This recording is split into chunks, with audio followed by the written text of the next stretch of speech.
Hey guys, welcome back to the recording studio, aka my bathroom. Okay, I'm sorry, okay. No, that's not it. Because I have an actual room now that looks okay, so I can do stuff in it. I can record. Anyway, so, welcome to the channel. The other day, I looked at my Combat Wing headset review. The ones for the M180s. And I noticed I had 4950 views on it. And I don't know how that happened, as usually my channel is stuck to, like, getting 4 views a video, tops. So yeah, that was pretty nice to see. Other updates, I added another part to my nerd shelf.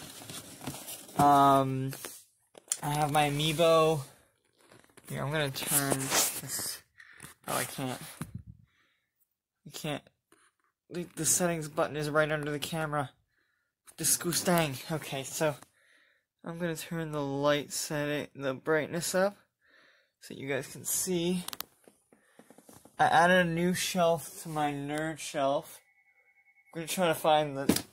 Okay, I don't have any lights or anything, but you guys can see. I have my amiibo, and a GameCube. We had a platinum GameCube when we were kids, and I asked my bros if it was okay if I could borrow it. Well, not borrow it, like use it for the. I'm just gonna turn that up.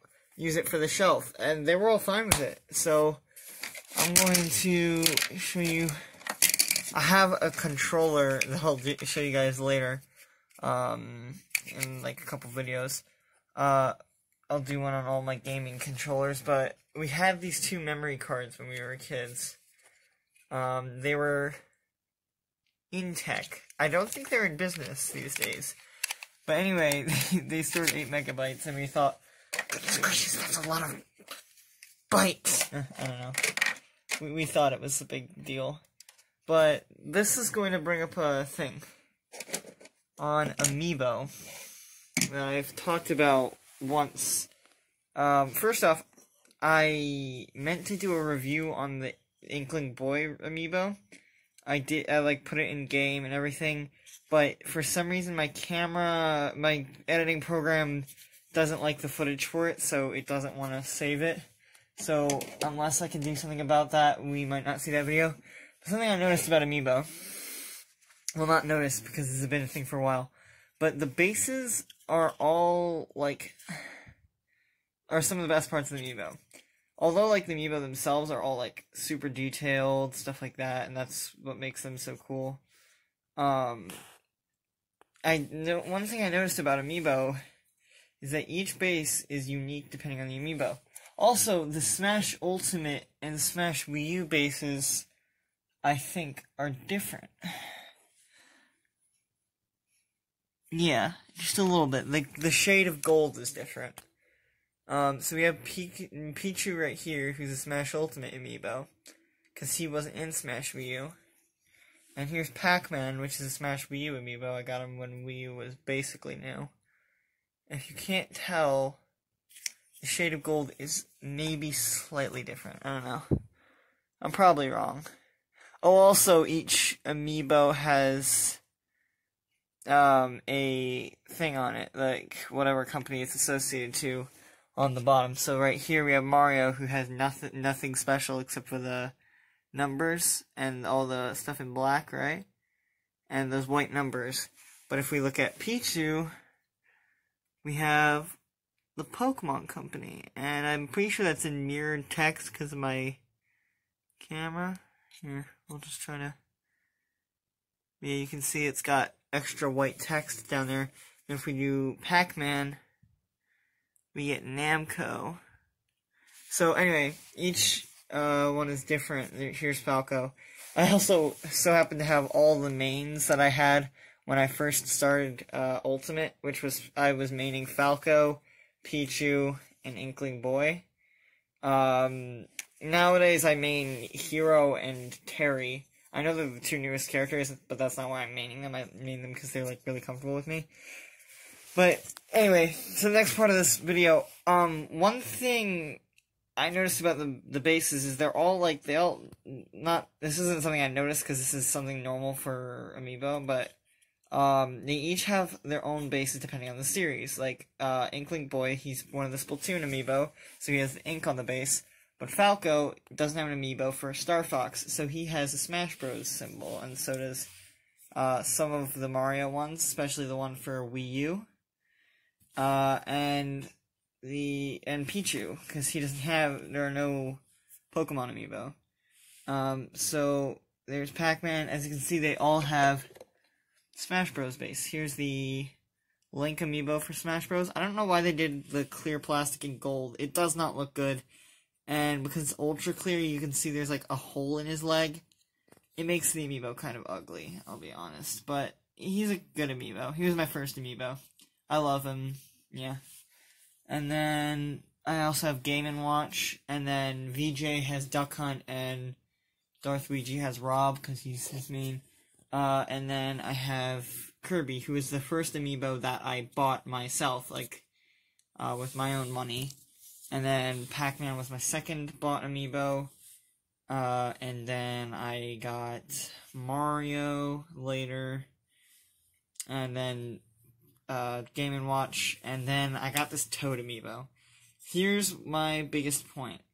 First off, the Toad Amiibo is surprisingly detailed. They even have, like, his mouth isn't painted on like some of the other Amiibo. Like,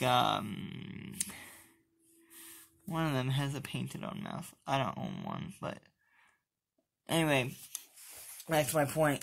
The bases. The bases for the Smash Amiibo and the Splatoon Amiibo, they're both really nice. One's the trophy stand that you'd see on the in-game trophies, and one is the ground in probably normal concrete with ink on it. And that's a really cool detail, and I like how they made his hair and the ground ink shiny. It's really nice. And if you look really closely, you can see they have a ripple around its foot.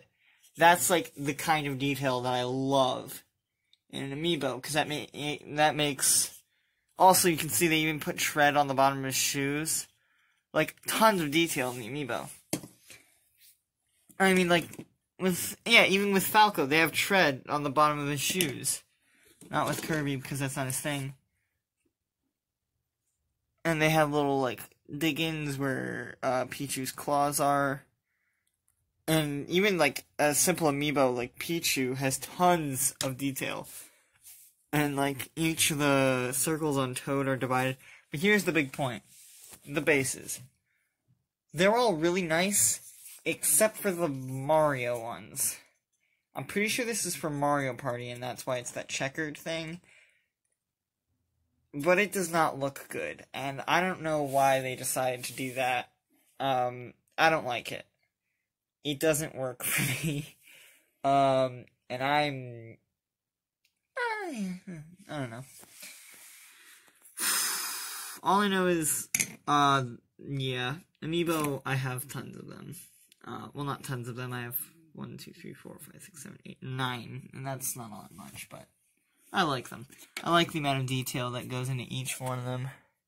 And Link doesn't have detail on, like, tread on the bottom of his shoes, if you notice, and yeah.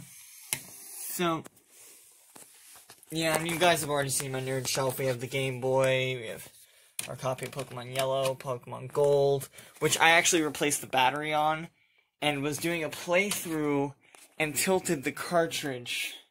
I was just trying to get it to work so I could listen to the music in headphones, and I deleted my save file right after catching Ho-Oh, and that was probably the worst part. Honestly, Pokemon Gold and Silver, I liked them, but they didn't really work out for me. I don't know. The way the game is structured didn't work. I don't know, I'm being really general. Like, there's no real sight to this video, compared to some of the rest of them. Actually, there's another crappy headset. Never buy anything from Five Below. That's where I got a lot of my headsets while I was waiting to get, like, a new one. especially from a company called Prime Audio, they're garbage. Like, visually, they look pretty nice, I guess, but other than that, they're garbage headphones. They have, like, a ribbon cable for the cord, and it feels like spaghetti, and no. It feels like linguine. The case is nice, though, so I kept the case, but I did not keep the headphones. I threw those basically straight away. And then we have just these ones. We found them online for, like, $4. They're supposed to be DJ headphones. And I'm just like, what DJ would be caught wearing these? So yeah, that's another one. We're gonna do a destruction video on them, though, so we're keeping them for now. And then, yeah. Oh, another thing.